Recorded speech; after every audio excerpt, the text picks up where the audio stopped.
Sziasztok, Jadó vagyok. Közép-Európa első világra szóló podcast csatornáját hallgatjátok Magyarországról. Ez a Budapest.fm. Hi, my name is Ray, and you're listening to the #1 podcast station in Central Europe, Budapest.fm, podcasting to the world from Hungary. Public spaces, the great battleground where the eternal struggle between personal space and sharing plays out in all its glory. From parking lots to public seating, we've all witnessed the infamous space hogs who seem to have an uncanny knack for conquering every inch of territory they can get their hands or behinds on. Allow me to share my own tongue-in-cheek encounter with one such individual, as we explore why people do this and ponder some whimsical solutions to this pressing problem. One possible reason for space-hogging behavior is a simple lack of awareness. Perhaps these individuals are so engrossed in their own little worlds that they fail to notice the chaos they leave in their wake. Picture the scene: a busy bank on a Friday, with people like me rushing to get things done before the weekend. A 3-seat couch becomes available, and a lone lady swoops in to claim her throne, positioning herself squarely in the middle. She sits, blissfully unaware of her fellow bankgoers, who are left to jostle for standing room and curse their luck, myself included. Another explanation for space hogs could be a rampant sense of entitlement. These are the self-appointed VIPs of the world, who believe that the universe revolves around them and their need for extra legroom.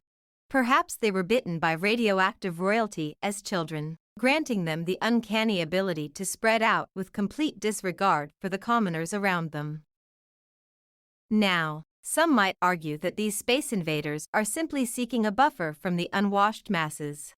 While we can all appreciate the allure of a personal bubble, there's a fine line between reasonable space and annexing half the seating area in a bus.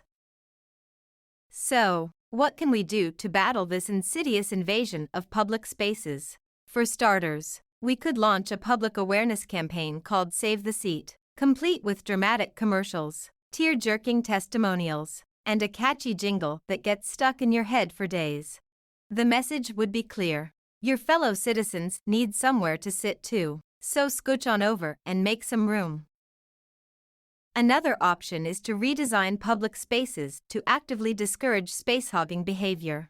We could install seats with built-in sensors that detect when someone is occupying more than their fair share of space.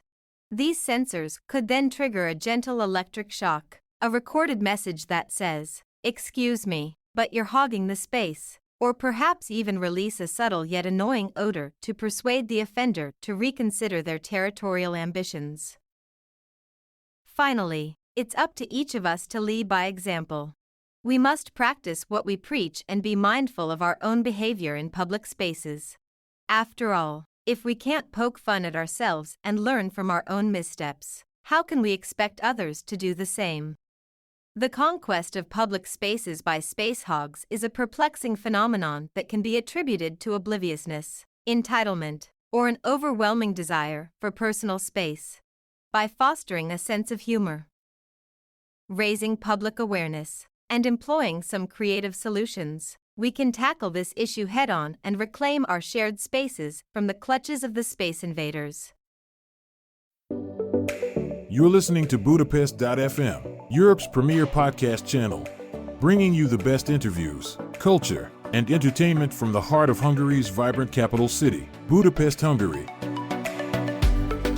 Whether you're a resident or a visitor, tune in on Spotify, Apple, or Google Podcast, and discover the best that Hungary has to offer, only on Budapest.fm.